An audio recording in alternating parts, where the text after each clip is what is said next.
We've actually seen some snow plows out in the area, and that could be because of this slushy consistency that's on the ground. You can see right here, it's very moist. It's not snow. It looks to be more like ice. The Senate took to the floor just a little while ago. The House about to, and you could hear behind me a loud and busy day for many protesters here. Firefighters say their job here is far from over. This fire started around 3 o'clock this morning. We are told that they had to go inside this home and rescue 4 people who were trapped. While the damage to these 12 buses is pretty obvious, those in the community didn't even know what had happened. Witnesses say right before those 2 women were stabbed, 19-year-old Mitchell Adkins walked into the Jasmine's Cafe inside the Glen building. He started asking people what political affiliations they had, and depending on what they answered is what came next. This is the largest fire in Lexington for the past 30 years, and we're going to give you your first behind-the-scenes look at some of the damage that has occurred here. Now, compared to yesterday, the road is covered in this mushy mud, but crews say that's not what should bother drivers. And carpenters say probably one of their favorite things about these tree houses, they make you feel like a kid again. The story of Hillary Moore is a hard one to tell. It's too late. I mean, it was my aunt found her, walked in and found her. His cousin, recently out of jail and rehab, overdosed on Friday and could not be revived. She was 30, and like I say, she has 2 little girls, and they're young, so they're left without their mother now. Lexington firefighters say in January alone, they administered 150 doses of Narcan. Many times, the users in their car, right out in the open, possibly on purpose. He just overdosed. This one in Bardstown. Just in case they do overdose, we find them, or somebody finds them and hopefully calls 911. Heroin, a main drug of choice, and cases on the rise in Fayette County. Also rising, the price of Narcan, a drug that revives its users. It's gone from $3 to $38 a dose. Typically, the Lexington Fire Department gets 8 to 10 calls a day for overdose.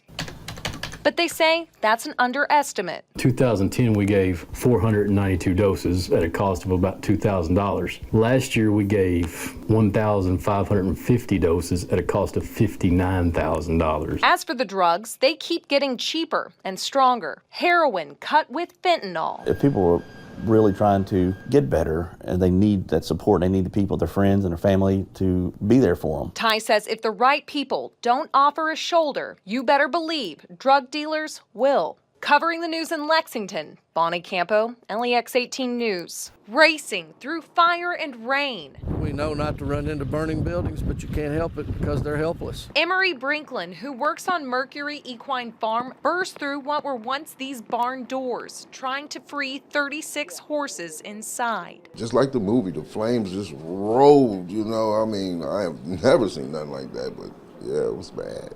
Terrible. And this guy's a hero. It was pouring rain, and I mean, he didn't have a pair of shoes on. Along with 4 others, workers tried to set the thoroughbreds free, but it was too late for too many. As the barn was collapsing, we just had to call it off. Inside that barn, yearlings and veteran racehorses. The total of those lost, at least 23. I think we've brought in 12 or 13 so far. We're still hoping to find more out there. We're searching the fields in case there's some we haven't found yet. Workers say they think lightning from last night's storms could have started the fire. Kind of hit the side doors at the same time, which made the wind just rush up in there, and then the flames just ran with it. But before Emery had to give up, he says the last horse he was able to save was his own. He's walking away with minor burns, but overwhelming memories. Put it in God's hands, and everything usually comes out all right. Covering the news in Lexington, Bonnie Campo, LEX 18 News. They went out on a limb. We've been on this project here for about 3 weeks now. And it's got neighbors' necks craning to the sky. I think it's an awesome way for people to experience the forest in a new perspective. To get to this 3-tiered tower, you've got to hike a few hundred steps. But that's not what takes a strong stomach. It's tightening up your tool belt and going to work. And the wind starts blowing too sometimes, and the trees move, and the platform, does what it's supposed to do, and you just feel like you're on a ship in the trees. This is the second tree house canopy crew has constructed. The last one took them about 2 months. That sounds quick, but every precaution is taken when deciding where to build. They do actually try to minimize the impact to the tree roots so that the trees are as healthy as possible. Even the most skilled carpenters have never seen anything like this. What I learned how to do, everything was plumb, square, and level, and now everything is floating in the air, neither plumb, square, or level. And carpenters say probably one of their favorite things about these tree houses, they make you feel like a kid again. We were kind of disappointed when we put the walls up on the upper platform there.